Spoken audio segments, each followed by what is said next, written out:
when people are in a more healed state, they will automatically see the gift that we've been given and the need for gratitude for the earth, the need to take care of it, and basically offer to future generations the gift that we've been given. The gift of life, of course, is to enjoy our lives and then to do our part, because in the privilege of receiving this gift of life comes, for me, a responsibility to this planet. Responsibility doesn't have to be a weight, but the word responsibility is actually just the ability to respond. And the ability to respond to the times are that humanity, every single man and woman and the children coming through, and everyone has an ability to respond, and the times are saying we need help here on this planet. And we need to develop a greater harmony between humanity and the environment, or we're not going to survive. For episode 44, my guest is Erika Gagnon, who is a ceremonial leader and wisdom keeper. For 23 years, she has walked the Red Road, or the Camino Rojo, with love, dignity, and honor, working with Indigenous elders of North and South America and their ceremonies, traditions, and medicinal plants. In this conversation, we explore what real healing is and our relationship with disease. We discuss her work with the wisdom traditions from the Americas, and she explains what is happening at this time and the meaning of the eagle and condor prophecy. It's a must listen for anyone who is interested in plant medicine and wants to truly understand the traditions in order to take part in a safe and respectful way. As it's close to the end of the year, we have a beautiful gift for you. In fact, our amazing writer of show notes, Lucy White, dreamt this up and created it without even telling me about it on a wave of inspiration and generosity. It's a beautiful ebook packed full of quotes from our guests over these 44 episodes. She wrote, "We have explored what it means to live the future into being right now and what happens when we come together in open, heartfelt connection to inspire, uplift, and encourage each other along our personal and collective journeys. Our guests have come from a broad spectrum of backgrounds, sectors, belief systems, and countries. Each of them carries their own spark of passion and purpose, a vision for the future, and a story of the past. At this deepest, darkest season and turning of the calendar year, it is instinctive in us to go inwards and reflect. We believe that our words are a vehicle to transmit the little spark of divine light and wisdom that we have to share. We offer you these words from our guests over the last year, in the hope that you might find inspiration, comfort, validation, or challenge to aid your personal journey and help you on your way to creating the future you would like to see. Each section ends with some questions to support and guide your personal reflection as you journey through the booklet. There are 12 sections to work through, so if you want, you could work on a different theme for each month of the next year. I just want to add a huge thank you to Lucy for creating this beautiful, beautiful, beautiful resource. This is a gift from us as a thank you to our guests, patrons, and community. You can download it on our website if you click on gifts. And if you find it inspiring, do share the link with your friends who can then also receive this gift. And if you'd like to support us in continuing our work throughout the next year, please do become a patron and make a donation to the show. I hope that you enjoy this episode. And if you celebrate the holidays, we wish you a beautiful time of rest and family moments. And if you are alone, grieving, or having a hard time right now in any way, we send you our love for this challenging time. If you need some space and inspiration over these days, do listen to some episodes from earlier in the year as we get ready for what the next year holds and carry this wisdom through. Welcome to The Future is Beautiful, with me, your host, Amisha Gadiali. On this show, we explore the weave between politics, spirituality, creativity, and sustainability. It's time for us to move beyond silos and into an integrated way of being. Every one of us has ideas and personal experiences to share that can lead us to a brighter future. This is the revolution. Despite the challenges we face as a global community, or the pressures that we meet in our daily lives, when we stop and dare to dream, to ask ourselves the big questions, and to share what we are already doing, we create the future that we wish to wake up for. That future is beautiful. I am delighted to be joined by Erika Gagnon today. Welcome. Thank you, Amisha. I'm glad to be here. Can you share your ancestry and your lineage? Because you have quite a unique perspective on the world. Yeah, absolutely. So I was born in Montreal, Canada, and my father was French Canadian, and my mother is Japanese. And then there's some Native American on my father's side. Wow. Mm-hmm. And if we all come from Africa, as some DNA scientists tell us, then I probably have some African way back. And so as you were growing up as a child and then becoming an adult, what did you draw on the most to construct your identity and also as your lineage? My childhood and growing up was interesting because I actually felt that I didn't belong to either heritage. And I felt mostly that was the French Canadian side and the Japanese side. And so living in Canada, we were raised in English because my mother is Japanese and that was a language they had in common. And yet my father's side was French Canadian. And my entire mother's family was actually back in Japan. So it was very much feeling as though I didn't belong to one group or the other group. And that took quite a long time to actually heal that and understand more towards maybe in my late 20s that actually the gift was that I was, and maybe even 30s, that the gift was that I actually could draw upon both of those. And then even the third lineage that came through in oral history from my grandmother on my maternal side, which was that we had some Native American in us. And that's all we knew, just a little bit. And I had a name of a woman's name from somewhere on that side. And so, but we're all headed that way. I think the mixed race ancestry is going to be where we're all headed on the planet. So just a little advanced. Absolutely. And there's a thing, I think it's called like the third way, or and it's a term to describe kind of anyone that isn't fully from somewhere, which is a lot of people now. But it's like, even say in my case, both my parents are Indian, both Gujarati, but my mum's Hindu and my dad's Jain, so there's two cultures there. But then growing up in England, very much in the heart of England and going to English schools, then you add on another one, and then you end up feeling like you're not really any of those things and that you are them as well. This seems to be a growing theme. And for some of our friends that are listening and might not know, what is the red path and the white path, and how are they different? So some people call the red path, or some people may call it medicine path. And red path, I think most people think that it's the one that means Native American path.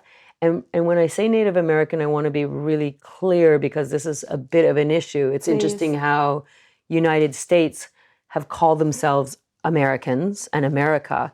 But the truth is, since the discovery of the Americas by Amerigo Vespucci, North, South, and Central are all Americas. So Chileans are Americans, Brazilians are Americans, Canadians are Americans, Mexicans are Americans, and yet somehow the United States have taken the word American to mean only people from the United States. In fact, they don't really have a name other than Americans. We never heard them say United Statesians or so. In many ways, they've kind of taken that name as to mean just them. So when I say Native American, Native Americans are all the indigenous peoples of the Americas, north to south, from Alaska to Chile. So Red Path, how I've come to know it, is an indigenous path, or the wisdom of indigenous peoples of the Americas, north, south, and central. But really, on my personal path, which includes many, many years on what is called the Sacred Fire of Itzachilatlan, red meaning blood. not red meaning Native American, north, south, or central, just really that all our blood is red. And so it's kind of the wisdom of the indigenous peoples of the Americas and of the world, really. And then, so I don't know if there's a white path. You mentioned white path. I'm like, I haven't heard that one yet. But red path to me meant really the wisdom from the indigenous peoples. And it can also be called a medicine path, which would then be the wisdom that comes from indigenous peoples who, most of the time from the Americas, who work with sacred plant medicines, with the medicines of the earth, the air, the fire, the water, the animals, the birds. And there'll probably be a million other definitions that you'll hear. That was mine. Mm-hmm. And where did you begin your journey into these teachings and into these wisdom traditions? Yeah, it actually came very late in life. And so I led a pretty normal childhood. I had a pretty normal childhood as a regular child in the North America and Canada. And, going to school, movies and fast food and TV programs, Charlie's Angels and Fantasy Island or the Carol Burnett. Very kind of typical North American. Went to university, got a degree in graphic design and also as a photographer. And I, married, and then I traveled around the world a lot. And truly it came at a kind of crisis point in my life where all of a sudden, and up until that time, I was very logical and rational, very left brain. And I didn't believe in a soul. I didn't believe in energies. And my mother was a Tai Chi teacher. And she would keep trying to teach me like, oh, do you feel this energy? And I'd close my eyes and she'd have her hand near my arm and I'd have to peek to see if it was close or not. But in this huge change in my life, I found myself having experiences that I couldn't really explain logically and rationally. Mm-hmm. And then all of a sudden, I was down in California and found myself at a kind of a healing center where, like I said, I had experiences I couldn't quite explain. And my first sweat lodge was down there in California, and my first vision quest, which would be ceremonies that are found up on the medicine path or on the red path or on an indigenous path or North American, Native American path. So that was about 31 years old, late in life. And was there a crisis, like an inner crisis that led to that opening? Yeah, definitely. So for me, it was separating from my ex-husband. I kind of found myself, I chose to kind of go out on the road alone and just to be able to be with myself and to be able to just feel all that was happening. And in that, I found myself kind of crisscrossing the United States, had been on the road for maybe 2 or 3 months, kind of in really cheap motels and bad fast food and alone and, working through a lot of emotions and a lot of different things coming up for me about my life, and kind of drove down the hill. And it was there in Big Sur where I experienced my first sweat lodge ceremony. And the sweat lodge was run by Little Bear Nason, Tom Little Bear Nason, who is Esalen tribe. And it changed my life. It really did. I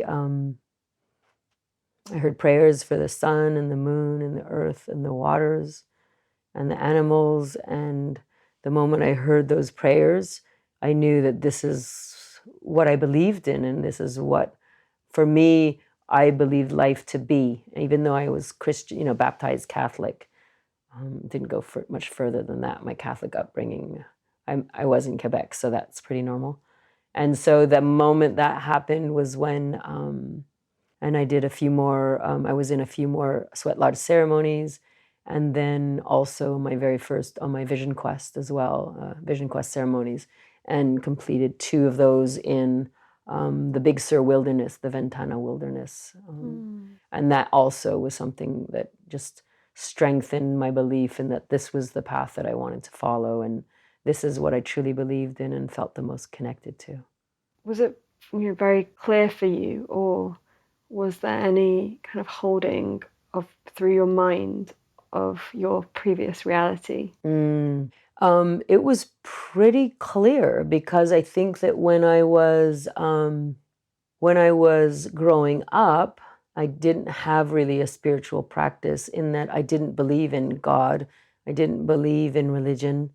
I didn't believe in anything spiritual or that there were energies or anything more than I could touch and feel and physically touch and feel like a tabletop or. And so it was, I didn't put up much of a fight, honestly, because I actually felt that for much of my life, something was missing. And I couldn't quite figure out what that was. What was really missing for me was actually spirituality, which came in the form of more of a Native American Indigenous path. And I suppose in the end, it connects a little, to the small amount of Native American that I have inside of me. That's nearly the one I connect to the most. And that's, I have a brother and a sister and cousins and family members. And that was truly where I really felt this is what I believe in. And then I started to have experiences I couldn't really explain of seeing spirits and or feeling those come in or having visions of certain things that were definitely along that line. So those were just confirmations of, yes, this is the path you need to be on. So does it matter that you had that in your lineage, or do you think that that could have happened even if you didn't? Like if someone else feels very drawn to a path. Right. I don't really know because I can't imagine myself any other way that I am. One of the ways that really ended up connecting me more to that part of my ancestral history, because I do make a distinction between what is my ancestral history and what is my medicine path lineage, because they are different. For example, and so my ancestral lineage, I'll actually never know which tribe it is. And like I said, my grandmother would tell us, and that was a story in our family. We used to have a Native American woman in our family. My lineage comes down like 1600s of French Canadian coming down into Quebec. And so I think I'm seventh generation coming, in the lineage of those conquerors coming from France, basically. And so somewhere in that 7 generations, for my grandmother to actually remember that, which would not have been at the time, and it's only recent because she died only in 1980s, it wasn't something that would have been considered to be proud of. And so for her to remember that and actually have a name of Marie, all Catholics are baptized with the name Marie, Mary, like Mother Mary, I guess that's what it's from. Me too. And so we even had a name, but no one really paid attention, including myself, until I was actually doing an art piece, a photography piece, where I was learning how to photograph with a lot of lights in a studio. And I figured that no one would want to be my subject matter because it was taking me so long to set things up. So I decided I was going to actually photograph myself and my ancestry. And so I actually, in 3 different sittings and playing with all the lights, got fully, and at that point I was already on a medicine path. And so I photographed myself, self-portraits, in my native, my French Canadian side, my Japanese side, and Native American side. It was a really beautiful, when I finally was able to put them together into one collage piece of the 3 of me standing right there, full size.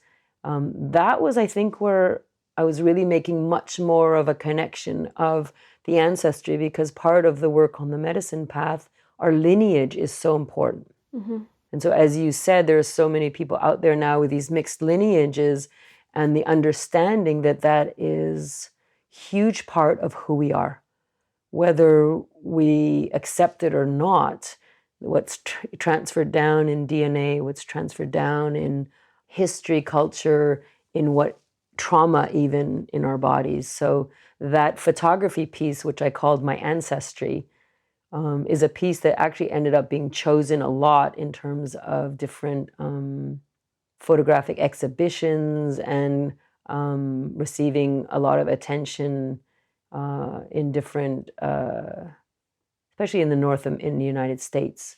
And so being chosen for different exhibitions or prizes or whatnot. So that was kind of a real eye-opener for me in terms of, oh, that's right, that is who I am, even though the percentages may be all different. And I actually at one point did a DNA test, only to find out that I was also two other species, so other than Homo sapiens. So I was like, there was a part of me saying, oh, I felt a little bit like a walking medicine wheel that had red, yellow, white, and then they tell you that we all have our origins in one woman in East Africa.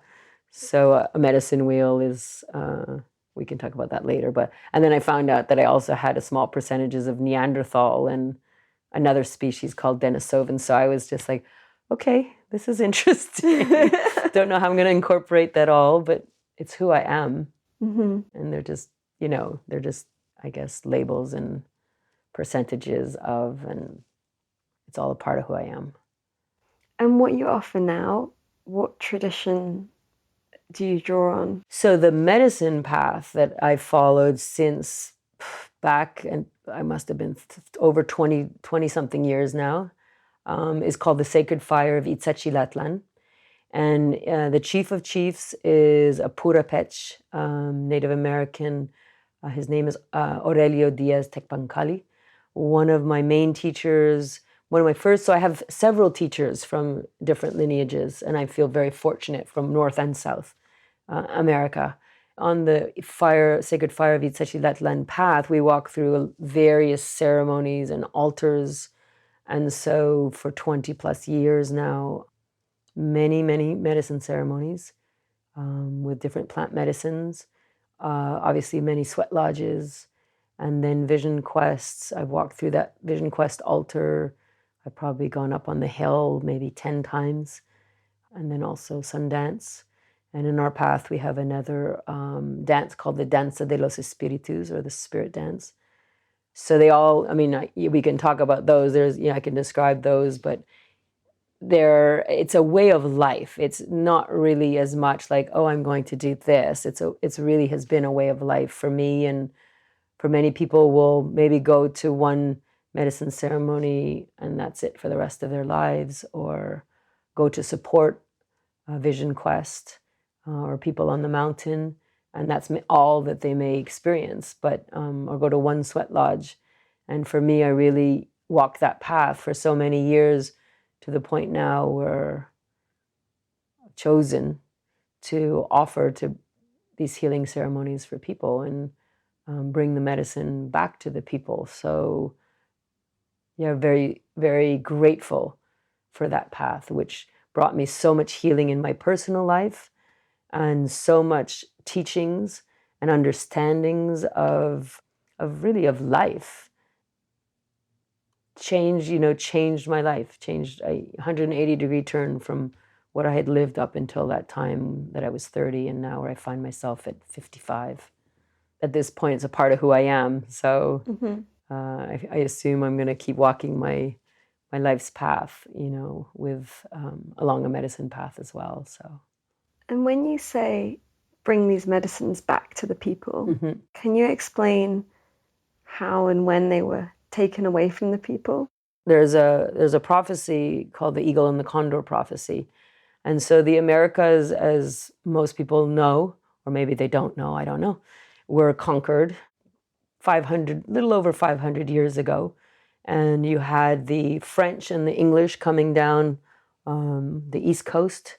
Of course, the Vikings were actually the first ones there a long time ago. I don't even know that history, but counting 500 more or less. And then Christopher Columbus, of course, going from Spain over to the Americas and starting conquering basically nearly all of South America. In that conquering, there was obviously an annihilation, a genocide of the indigenous peoples of that land. Probably one of the largest genocides known to mankind. Actually, I shouldn't say that because I don't really know enough about world history.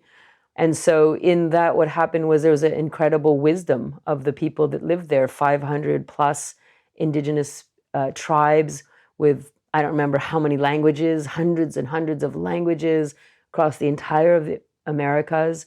that were being annihilated. And part of that was the conquerors, Spanish, English, or French, and it's all different in how they chose. First, they killed a lot of people, but a part of it was to actually destroy the tela, the fabric of a culture. And how do you conquer in the best way is you need to get rid of the wisdom keepers, the medicine people, the obviously the leaders of whatever area they were conquering at the time. So in Peru, there would be Incas, there would be Mayans, there would be Aztecs, there would be Iroquois, and so many different tribes in the entire region. So what happened is that many wisdom keepers, medicine men and women, sacred, understood that they couldn't quite fight the power of what were the conquering peoples of Spain, England and France. And they needed to go into hiding. Many of them, so the Quero of Peru went into hiding. They needed to also hide their medicine bundles, the wisdom, including plant medicines, including sacred items, including sacred ceremonies, had to be hidden. And what they also did is they exchanged them so that one day, and the prophecy was that 500 years into the future, the eagle and the condor, eagle representing the peoples of the north, the condor representing the people of the south, would fly together again. And the bundles would be exchanged again, and the wisdom would be exchanged to the point where the healing could then come forth again. It's a very simplified way of saying it. It's not one prophecy. So different tribes will have different versions of this prophecy. And I remember sitting in a medicine ceremony in Colombia with a taita, or an elder from the jungle. He began to talk about the prophecy of the eagle and condor as his tribe had known it to be, where the condor was the condor bird. For those who don't know, it's one of the vultures of South America who lives high in the Andes. Was down at the bottom of the lake in where they lived, and I don't remember the tribe he was from, and that they were waiting for the eagle of the north to come and dive into that lake and pull it out. And it was such an amazing moment for me to hear. And if you go on the internet, you'll see some elaborations of that prophecy, where some people say the eagle is the mind and the masculine, the condor is the feminine and the heart principle. And there's been some newer agey elaborations of it, but the main piece was that in the conquering of the lands of the Americas, there was a split that occurred between North and South, that the medicines had to go into hiding, and medicine people and the ceremonies, and that one day in the future, 500 years, they would again, and we're living at the time was actually, they're saying 1990s, early 90s, 92, I believe.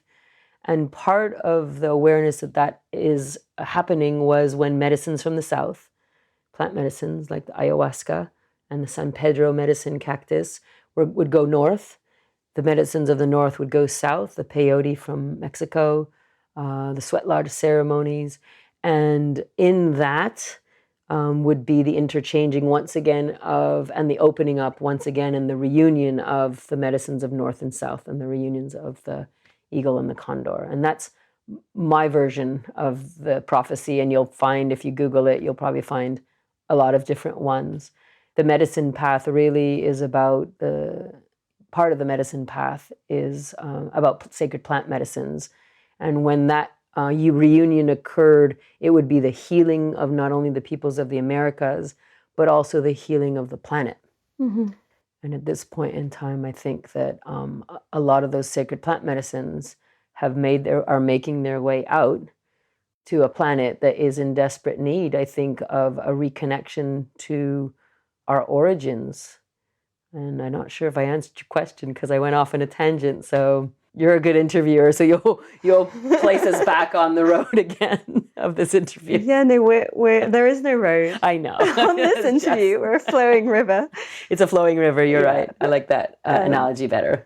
So the water will get where it needs to go. It always does. Water is one of the most beautiful elements that knows where it needs to go, will never turn backwards or go back up the hill or turn around backwards and go back upriver, it'll find its way to the ocean. So, yeah.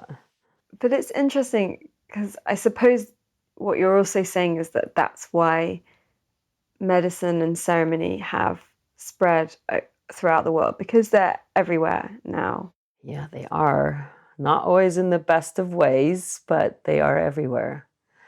Yeah, well, that's one of what I believe. I think so. The Americas have been called the New World, and Europe has been called the Old World. And the truth is that especially just in North America, the conquering peoples really, plains tribes or tribes of the West were still living in their kind of traditional way of life up until, and you'd have to look up history. So, forgive me for being too general in it, but 200 years ago. Whereas in Europe, 200 years ago is just, recent history. And so a lot of the indigenous wisdom, and it's varied because you're talking about 500 plus tribes in actually the Americas is one of the only continents, two continents, but it's really one continent that goes from north to south.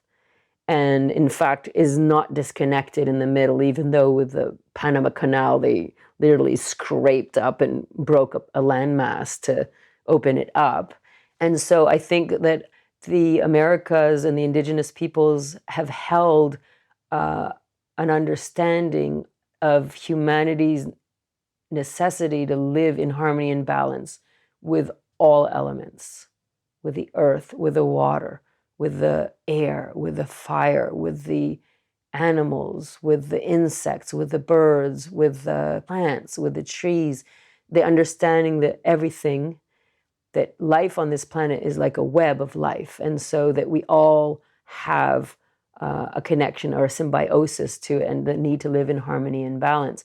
And I think that maybe that has been lost in civilizations, and I'm going to say now I'm going to choose the old world or Europe, where God knows, God knows when the indigenous peoples were really here. And so when I come here to England and I hear people talk about they don't really have and they don't know where their ancestry really comes from, or they don't know who the original peoples of this land were.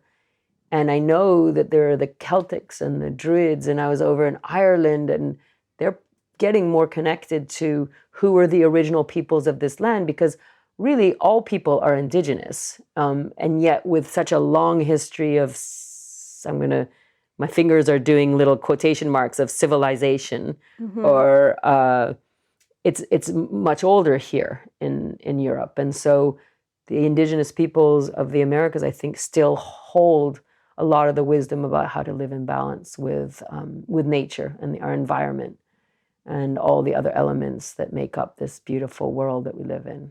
I love what you're saying about the prophecy, and it gives a different perspective on why everyone's everywhere now. You can see a higher intelligence in the movement of people around the world.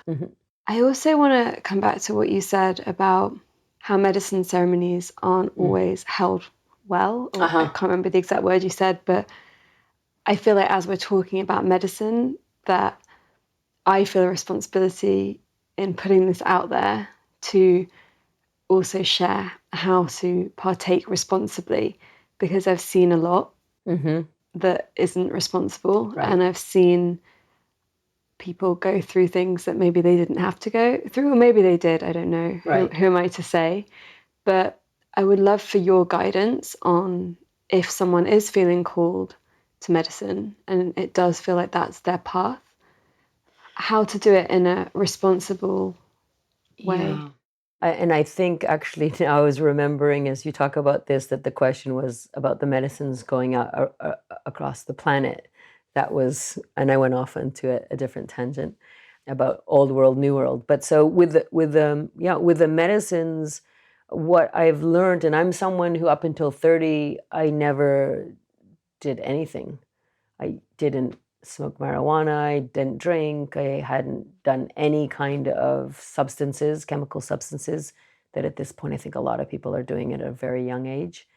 So with the sacred plant medicines, I feel really grateful that I've been able to have that experience within the context of traditional Indigenous ceremonies. My first experiences, and all of them, have been in Indigenous ceremonies with specific designs held by medicine men or women from the culture where that medicine comes from. And I think that's been a real gift. My understanding and my knowledge of these medicines at this point, after 20 years of being with them and all the various ones. And what's interesting also is that some of the plant medicines, ayahuasca, San Pedro, peyote, mushrooms, the cacao plant, the coca leaf, these are all native to the Americas. And I think that's a really important part of talking about that eagle condor prophecy and the medicines coming outwards. So my understanding is, I mean, part of being with the sacred plant medicines is they help us remember who we are, where we have come from, and where we are going. They help us to enter different levels of awareness, of our consciousness, and to be able to access different levels of healing in our body, minds, and spirits. And you can read much more well-versed talk about plant medicines from elders, from modern writers. There's so many, Terence McKenna, Jeremy, there's so many writers. You can just Google and you'll find a whole list of a library full of information on plant medicines. But I think one of the things now that it does seem that a lot of the plant medicines have gone worldwide, and especially popular is ayahuasca right now. Yeah, what I've also seen is a lot of people carrying the medicine or pouring the medicine and bringing it to the people. And I'm not sure that's always being done in a really good way. And so your question being, I've seen a lot of ego. I've seen a lot of power. I've seen a lot of greed. I've seen a lot of sexual predatorship with medicine carriers. I don't really want to say they're only men, because there are women out there carrying medicine as well. But when, in terms of sexual predatorship, so I've just seen a lot of energies, discordant and destructive energies, and some of the people carrying the medicines that is really disappointing to me. And yeah, in many cases can be dangerous, because I've seen people who go into the jungle and go on maybe a 6-week dieta with someone in the jungle, an Indigenous person, sometimes not. And then they come back and they're just like, oh, I want to give medicine. I want to give ayahuasca to people. Or now kambo medicine is another one, which is also from the Americas. This is the frog medicine. Or the simpler one, actually, cacao ceremonies, which are a traditional ceremony of the Americas. And some people are like, oh, I can do that. I'm gonna start doing cacao ceremonies. Then they're mixing it with other things. And so I think it's really important that if someone wants to sit with the sacred plant medicines, that one, the intention is very clear. Why are you wanting to connect to this medicine? What are you looking for? What is your prayer with this medicine? And if you're going to sit with someone, who is this person you're sitting with? What is their lineage? Who have they studied with? What is their knowledge? How long have they been working with the medicines? And then where are you doing this ceremony? Under what, where are you taking it? Where is it being offered? I've heard too many stories, and tobacco is a perfect example of like one that another sacred plant medicine from the Americas, and so there's kind of 8 or 9 of them at this point, which really tells me that in that new world is where a lot of the healing of this planet is coming from. So each medicine has a plant spirit, and each medicine, that plant spirit has to be honored and has to be given by someone who knows and who has been with. I really truly believe someone has to be taking the plant medicine non-Indigenous, taking the plant medicine for at least 10 years, if not more, 15 years, to even understand what the spirit of the plant is before they want to be giving it to other people. And there's a huge tourism trade now of people going over to the Americas and going into the jungle, into the mountains. And gosh, I don't even attempt to try to understand how much is what's going on down there. And it's not to say just because someone's Indigenous either. I'm talking more South America now. That's going to be guaranteed, appropriate, well respected, of the plant spirit, because there's a lot of money involved right now with this plant spirits. And I've heard some horror stories from people going into the jungle and you can walk the streets of, Lima or Cusco, Peru, and see signs of like, ayahuasca ceremony and medicine man, medicine shaman, and come here and da-da-da, and I don't know how much they're charging now. And so you have to even be careful if you go to the South about who you're going to sit with and where you're going, because it's really questionable. I mean, I haven't been to Peru since 2002, and then it was just straight up cocaine that you got offered on the street. Oh my goodness, yeah. And it was before the trend of the medicine. Right. Yeah, well, now you walk down the streets and it's like ayahuasca journey, and I think there's been some movies too, but yeah, I don't think the same as in Mexico. You don't have that kind of peyote ceremonies, but it's definitely popular right now. And what do you feel about mixing medicines? Mm-hmm. So, ayahuasca one night, peyote another, maybe iboga the next weekend. Yeah, I think one of the problems in the medicines coming out so quickly and without that, with a lack of real, true medicine people guiding in a good way for the people, really has been also a population that is it's a modern population. Everything is quick. It's like an app. It's like just, let's try this one out. Okay, no, I'm going to switch over to this one. So there's a really lack of understanding that, one, the respect for the plant medicine. And then a lot of people are getting in it because they just want a high. They just want an experience. That's why ayahuasca is one of the more popular ones right now, because it'll give you the visions. And I'm not sure people's intentions when they're wanting to be with these medicines are coming from the right place. I think there's a lack of true wanting to connect for the deeper healing of our bodies, minds, and spirits, as opposed to just like wanting to have a trip, and maybe a lot of the people right now grew up on chemical drugs, and I make a distinction between drugs and medicines, but chemical drugs like, acid and or ecstasy and truly yes, I've heard people talk about the mushrooms, which are called the children of light. Yeah, I did some mushrooms, or I did ayahuasca last week. And I like to say, well, actually, ayahuasca did you, first of all. And yeah, this kind of feeling like it's just like a hip in thing to do right now, and the lack of real, true wanting to connect in a sacred way to the plant medicines. Mm-hmm. Dangerous times for it, truly, and they're still illegal. So even this conversation really is, we have to be really careful in how we talk, because in many instances they're still very illegal. And I heard of someone just told me recently, I can't remember, someone was going into a country here in Europe. And so I've chosen to work primarily with the tobacco medicine, because it is a legal plant medicine, it's still a sacred plant medicine. And that's how I can bring it to the people in a good way for their healing. I'm not sure I answered your question, though. Now I'm trying to think back what you actually asked me. Well, you did. I did, okay. Yeah, we were talking about, how to responsibly be with the plants, medicines, yeah. Yeah, and you definitely have answered that. And actually, another thought that came that I wanted to ask you is, tobacco has obviously become a huge, I'm going to say, drug in modern life, as has chocolate. Mm-hmm.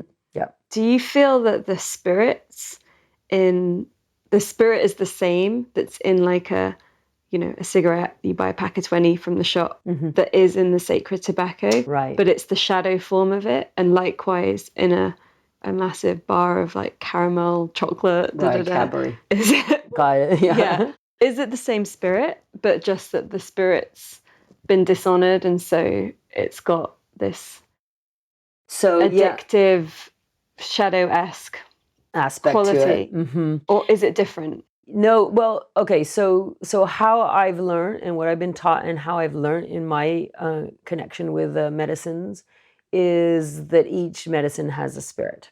Any medicine, though, can be a medicine or a poison, and it depends on certain things. So there was a Greek philosopher, I think his name is Paracelsus, who said that any medicine can be a poison or a medicine depending on the quantity.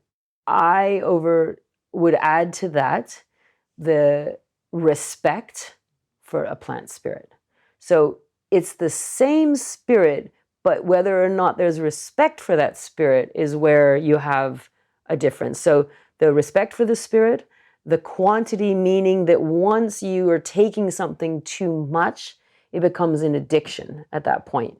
And it's no longer at that point a medicine, it's a poison. So with respect to, for example, the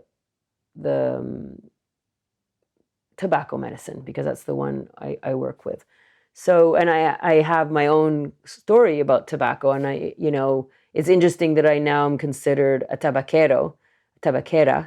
I've been called a lot of things in my life, and in a recent life, medicine woman, healer, shaman.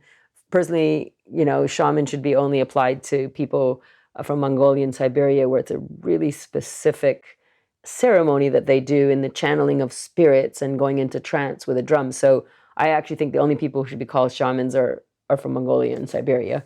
But I'm maybe alone in that thought because everyone else is calling them themselves a shaman. It's lack of awareness, though, more than anything. I think so. And, even now they're talking about ayahuasca shamans. So I know I'm kind of going off the course here. So I'm going to get back to tobacco. And so with the tobacco, obviously, so the tobacco that is the way it's been used in North, South, and Central America is very specific and is in a very sacred way. And so really the tobacco that's being smoked by people in the rest of the world, first of all, is only the last couple of 100 years. Mm-hmm. So it's a very recent trend. And then if you look at, I could talk about tobacco for a while, but in the way that it's used in the North, in many traditions, it's used in the simplest form to make prayers, even just taking a little bit, making a prayer and then offering it to the earth, or putting it in fire and allowing the smoke to rise. It's used in prayer ties. We make prayers. We take a little bit of tobacco and it's wrapped in a small piece of cotton cloth of different colors, depending on what the prayers are for. Sometimes they're strung. And they're used in prayer ties in sweat lodges, inside the lodge. If they're used in vision quests, they're used in Sundance. They're used in various ways. That's used as well, the tobacco in the North, in smoking it or praying with it in a sacred chanupa, chanupa is a Lakota word for the sacred pipe that a lot of people might call a peace pipe, but really it's called a chanupa. But that sacred way of praying with it is also in a lot of other tribes of the North. And so there were smaller pipes made out of clay in Eastern tribes. And so it's used in that way to pray. We use a tabaquito also in my path, in the Sacred Fire path, which is basically tobacco placed, wrapped in a corn husk. And then that's called the people's tobacco. In South America, it was used in ingested forms, in liquid form, in snuff form, in jape or rape, as well as another way it was used. It was also drunk in liquid form for the healing. And so tobacco, as how I know it, is one of the most powerful plant medicines there is. And that's why it's also used as a plant ally in many other sacred ceremonies. With plant medicines. And you'll see people using it, medicine people in the South, where they'll blow tobacco on different, and there's so many ways to be with this medicine. So I'm sharing what I know, which is what I've learned, which is not the truth, it's just my truth and how I've been taught, and you'll have a variety of explanations about tobacco from different people in different traditions throughout the Americas. But the tobacco that is mostly found, people are smoking around the world, is actually nicotine virginiensis, which is different than the Nicotina rustica that's used in South America, which common name would be jungle tobacco or mapacho tobacco. So for me, that spirit that's in that is a spirit that is very clear and direct. When you're honoring it in a sacred way, when you're using it in a sacred way, the tobacco, when you're praying with it in a sacred way, when you're healing with it in a sacred way, it is a medicine. And the moment it becomes an addiction, which it is it's probably the most addictive plant medicine right now on the planet. And the reason is because it's so powerful. But at that point, what I found is for most people, when they're smoking it in an addictive form, they're trying to fill a hole inside of themselves. And for every person, that hole is different. And for some people, it may be loneliness. For some people, it may be anxiety. For some people, it may be depression. For some people, it helps them slow down. For some, whatever the hole is, or holes in each person, that whatever they're trying to fill with this, the tobacco is a medicine. What I've learned is it helps to ground and stimulate at the same time. Not all medicines will do that. Some will do one, some will do the other. This one actually does both.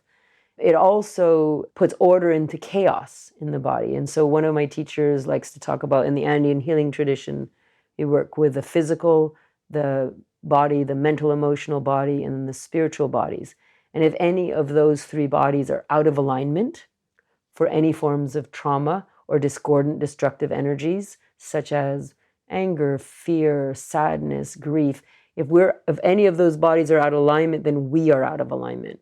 And so when I work with the tobacco medicine, and I work with it in liquid form, and it is inhaled through the nose with specific prayers and specific instructions about how to work with it in the ceremony. It's a fairly short ceremony because it's very direct. And so when it's worked with in a sacred manner, it is healing. And I've seen miracles with a tobacco medicine. Unfortunately, what's being smoked around the world is, one, the virginiensis, but in a commercial form, there's something like 300 added chemicals to it that include, paint thinner and windshield wiper fluid. And I mean, so many chemicals you can't even, it's not really tobacco anymore. I mean, it is. So when you asked about whether it still has the same plant spirit, well, it doesn't, because they've added over 300 chemicals to it to make it even more addictive. And all of those, of course, are just dampening the spirit of that tobacco.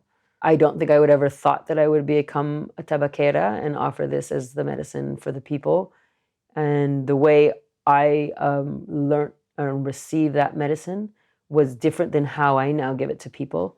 I've added certain things in that I felt were necessary for deeper healing for people. So it's a hard one to explain to people that it is a medicine when the reality is around the world, it's kind of looked at as a maligned plant medicine, as they say. Hello, this is Amisha.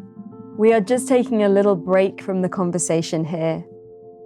On behalf of myself and the team, I want to say thank you for being part of creating a beautiful future.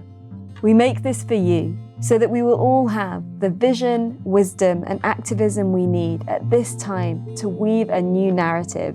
Can you help us with this? You can do that by making a monthly donation to the podcast to cover our costs. Just the equivalent of a fair trade banana you might eat or a chai latte you might drink whilst you listen to this will make a huge difference to us. Head to www.thefutureisbeautiful.co/community to become a monthly patron. And the other thing is to tell your friends about this podcast so they can tune in too. Send them a message or post on social media and let them know what you love about it. And whilst you're at it, leave us a review. And now, back to the conversation. Thank you for your loving beauty. Well, I've seen your work, and I've seen people go through experiences and the power of it. Mm-hmm. Yeah, it's easy to see the difference Right. between smoking 20 fags a day in the moments that you're feeling anxious to going sporadically when called with a real clear prayer into a ceremony with somebody that can really hold that space. Yeah, I know. So you were in the ceremony with me last year. Yeah. In Bali. At Akasha, at the New Earth. At the New Earth Festival, yeah. At this point, I travel, that's what I do. But part of, I think, the medicine is that I offer about an hour's talk on really simple healing practices that I've learned over time on this medicine path from my teachers, from being in ceremony, from the medicines. And they're all about healing our, I mean, why I'm even doing this is I truly believe in the healing potential of every human being and the necessity to be well, to heal enough that to be present on this planet. I found that most people really just want to be happy and healthy and present to live here in this chance that we've been given, in this incarnation in our bodies. And yet what happens is when we have a current life that may involve some traumatic moments in our lives, accidents, illnesses, injuries, or relationships that are discordant, destructive ones, whether they were with our parents or our brothers or our sisters or partners or throughout our lifetime. And for some people, the trauma or discordant, destructive energies, and when I say discordant or destructive energies, I mean living with fear, anxiety, depression, grief, sadness, resentment, guilt, shame. These are all emotions that are real emotions that we all have as human beings. And yet they have a very kind of slow, dense vibration that can get stuck in the body if we sit in them too long. And in that they can get stuck in various places in our body, they can cause an unease in our body, dis-ease, the word dis-ease, unease, and eventually dis-ease or unease becomes disease in the body. And this is part of what I share, in the talk leading up to a tobacco ceremony with me. And so in that, Chinese medicine, Ayurvedic medicine will tell you that the origins of many illnesses in our bodies come from energetic or emotional origins. And so that they'll tell you fear is in the kidneys, anger is in the liver, grief is in the lungs, anxiety is in the stomach. And so these kind of heavy, dense vibrations or discordant energies, anger, fear, resentment, grief, will sit in the body and they will cause that kind of unease, disease in the body, mind, and spirit. So how do we release those and let go of those so we're present to be in either, and how do we raise the vibrations of those slow, dense energies and emotions to higher frequency vibrations, which are joy, love, peace, happiness, gratitude. And so in that higher frequency vibration, you don't have the possibility with those that those cause illnesses or disease in the body. And so those kind of heavy, dense ones in quantum physics, they'll tell you will actually attune themselves to the higher frequency vibrations. But many times we need to do, there has to be a healing process to heal some of the trauma that we've gone through in our lifetime. When there's serious trauma, do you want me to actually go into, I'm going into it now. Yeah, so good. Well, when there's serious trauma, of course, you'll need to look for help in terms of, therapists and different healing modalities, especially with serious traumas like abuse at an early age, emotional, physical, sexual abuses. Some people may have had accidents, illnesses, injuries. Some people are carrying trauma from a past life, if you believe in past lives. And many people are carrying down also trauma and discordant energies from their ancestral lineages. But when we understand that anything that's happened to us in the past can't be changed, no matter what we do, we can't say, I wish that hadn't happened, because then I wouldn't have this fear of, or this anger towards, or this anxiety of.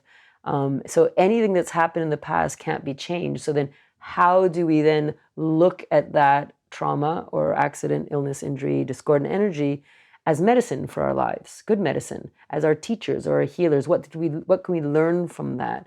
And then how can we release that and allow that energy to be transformed and transmuted and raise its vibration? So someone who's angry about a relationship with a parent that wasn't perfect and may have been really abusive, how do you then, what happens is as a conscious adult, we have a choice. What do we want to carry forth from our past?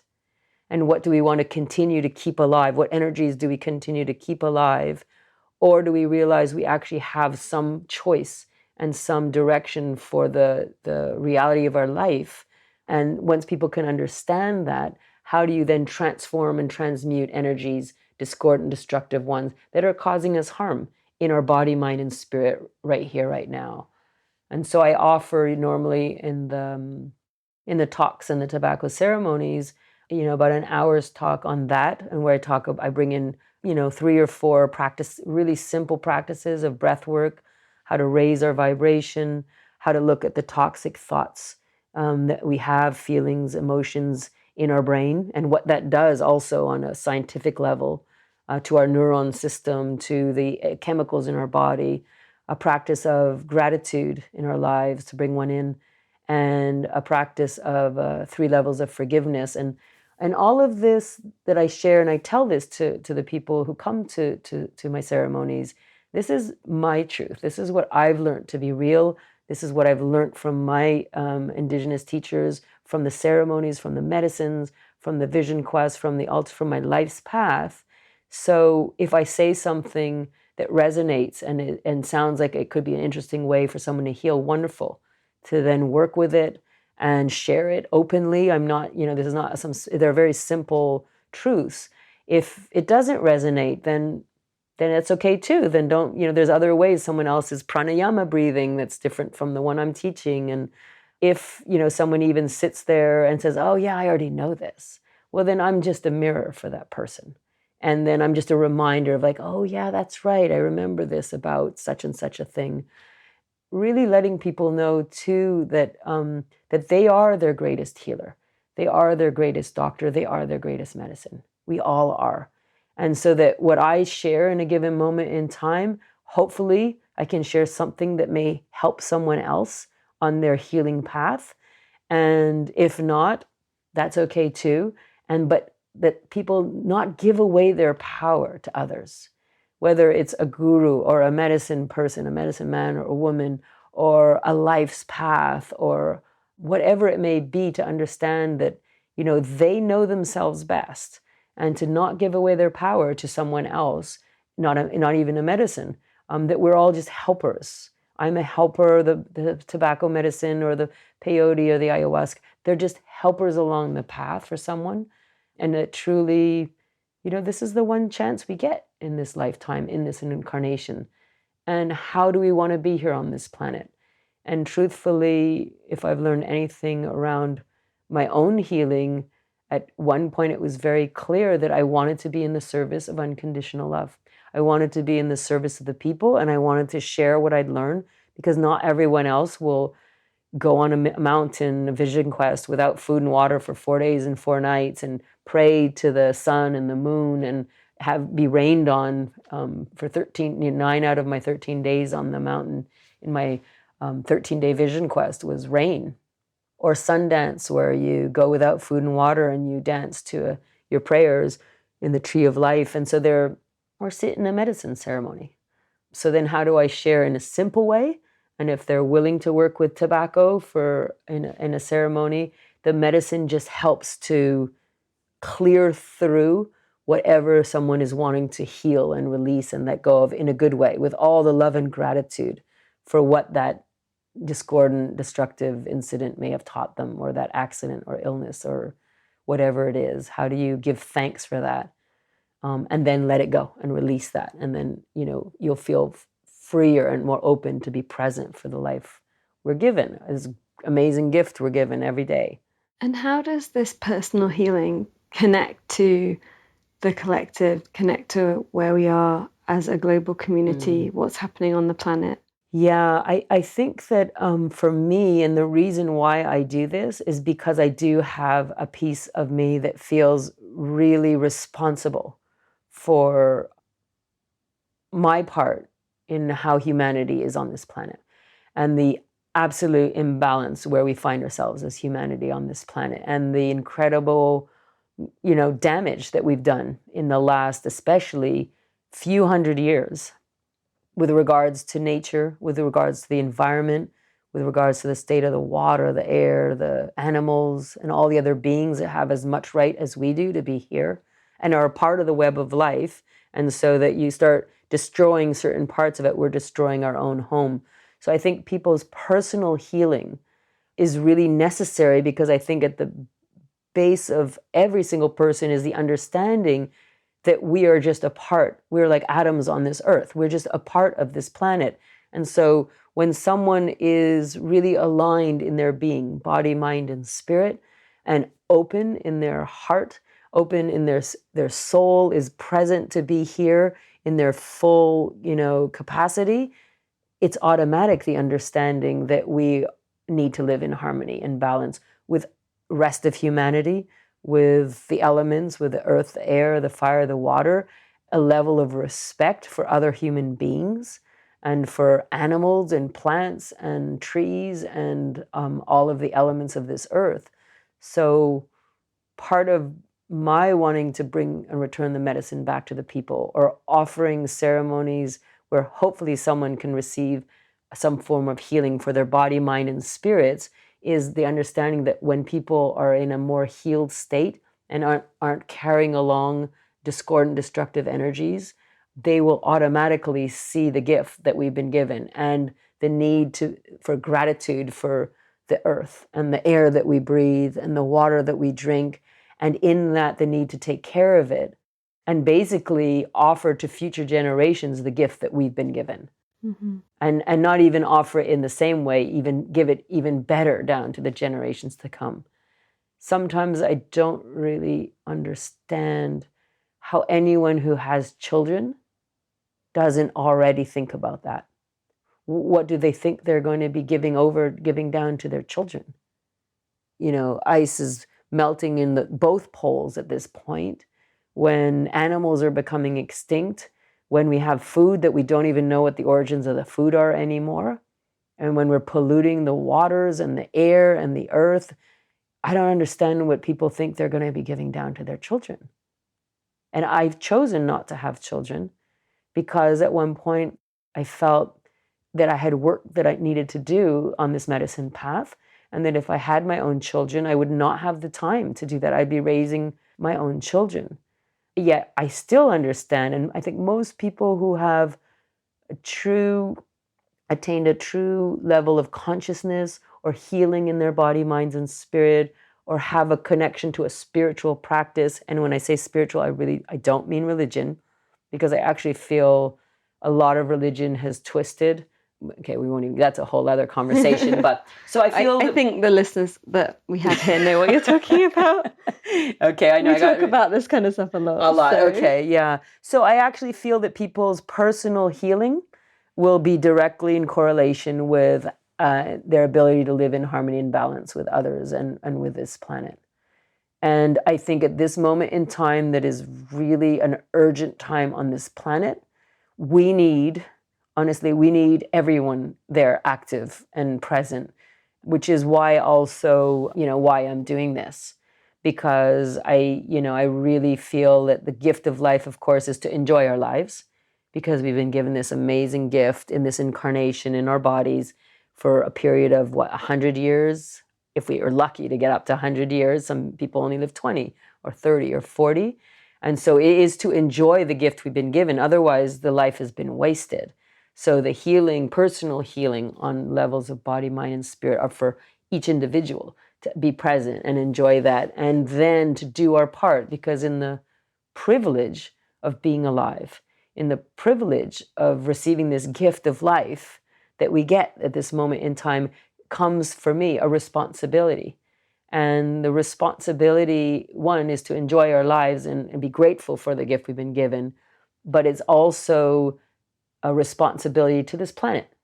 Responsibility doesn't have to be a weight.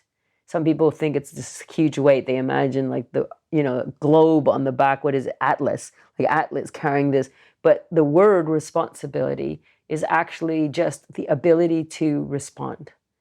And the ability to respond to the times are that humanity, every single man and woman, and the children coming through and the children coming down from the star beings, everyone has an ability to respond, and the times are saying we need help here on this planet. And we need to develop a greater harmony between humanity and the environment, or we're not going to survive. We won't. This planet can't hold everything that's on it already, and it certainly can't receive the amount of pollution and destruction that is still going on. I think right now it's obvious there's fires all over the United States. There's fires in Greece. I just read there's fires in the Arctic and Sweden. And so it's wake-up time, and it's acting, action in terms of changing our way of lives. And that's a whole thing. I walked through London today, and I was on Oxford Street, and, it means changing a society of consumerism that is way out of control.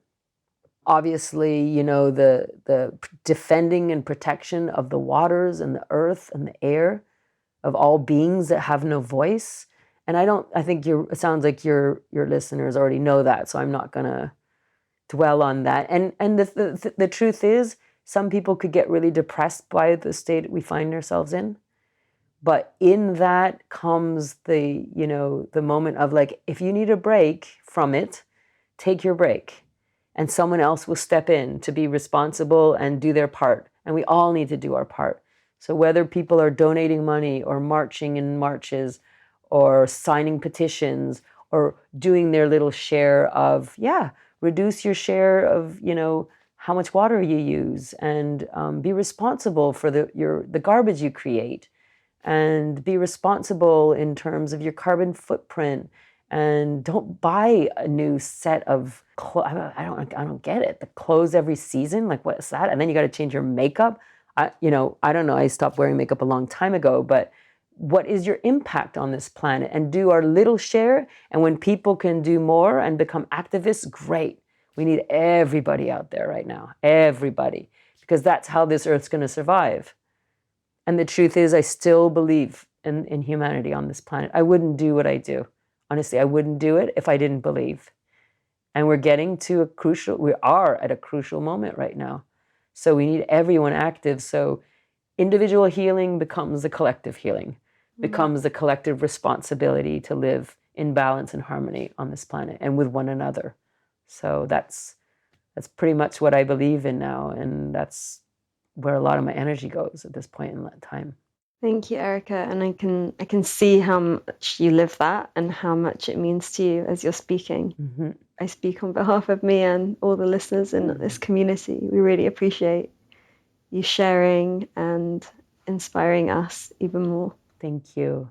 Yeah, it's a real honor, and it's a real honor to bring it to other people. We all have our different paths that we go on, and that's the beautiful diversity that is this planet.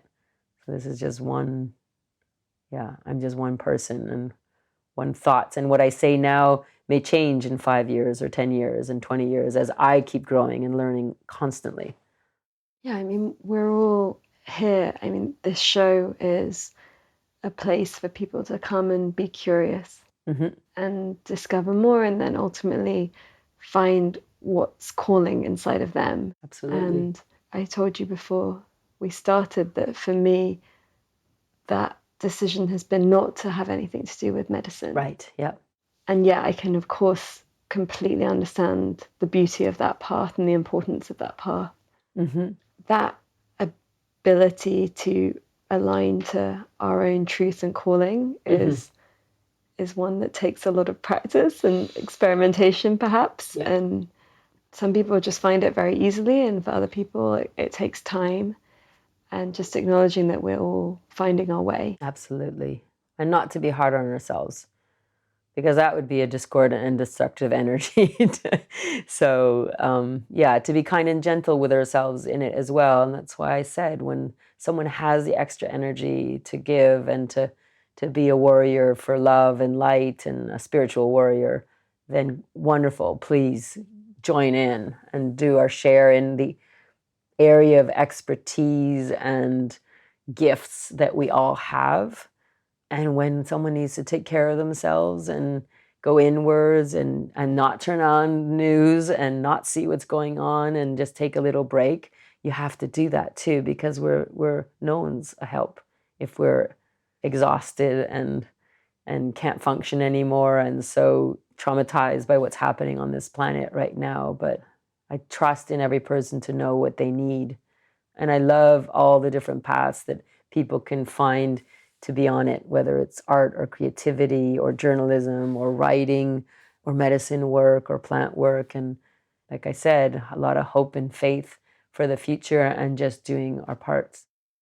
Thank and you. feeling a bit of urgency in there. So I'm glad that you're doing the work that you're doing and bringing, this kind of wisdom about the different areas that people can come from and share in seeing the life. And this world is this amazing gift that we're given on this planet. Is really an amazing garden of everything. What a planet that has animals with like big ears and trunks and long necks and spots and stripes. Yeah. And trees and rainbows and butterflies and fresh air and water and love to be able to have relationships. It's just the most amazing gift we were given in life. Absolutely. Well, thank you so much for your time today. Thanks, Amisha. And it's good to be here. If we want to find out more about you and where you'll be and how to get in touch with you, do you have a website, or is it kind of word of mouth? Yeah, it's kind of secretive, I guess. I'm not very advanced in the only thing I could probably give is my email, and that would be Erika Gagnon, so ErikaGagnon 11 @gmail.com. That's pretty basic way of doing it. And then I do have a Facebook, like a ceremonial leader page. We'll share it in the links. Oh, cool. Yeah. Okay, that's good. And I don't even sometimes want to share that one anyway. So maybe the email is the best. And then to know whenever I'm around to please come and join. It would be wonderful to sit with people and heal together, share together. Brilliant. Thank you. Thanks, Amisha. Good to be here. An honor. Thank you for spending your precious time with us. As always, you can find links to everything we mentioned in this episode, download our book, and discover so much more over on the blog. We don't believe in selling you things you don't need through this podcast, and so it's made possible with you, our community. If you loved this and would like to fund our show with a monthly donation or join our online group to connect with other listeners, please visit www.thefutureisbeautiful.co and click on Community and Support. Please also share with friends, hit subscribe, and leave us a review so we can grow. Those gold stars really help others find us, so these ideas can spread. Here is to us, creating a beautiful future together. The Future is Beautiful is made by an all-female team working voluntarily or on reduced rates until our listener support grows. If you have been moved by anything you heard here, please donate the equivalent of buying us a drink. All donations make a huge difference to us and will allow us to keep doing this and remain advertising free. Until next time, I leave you with this question. How will you create beauty in the world?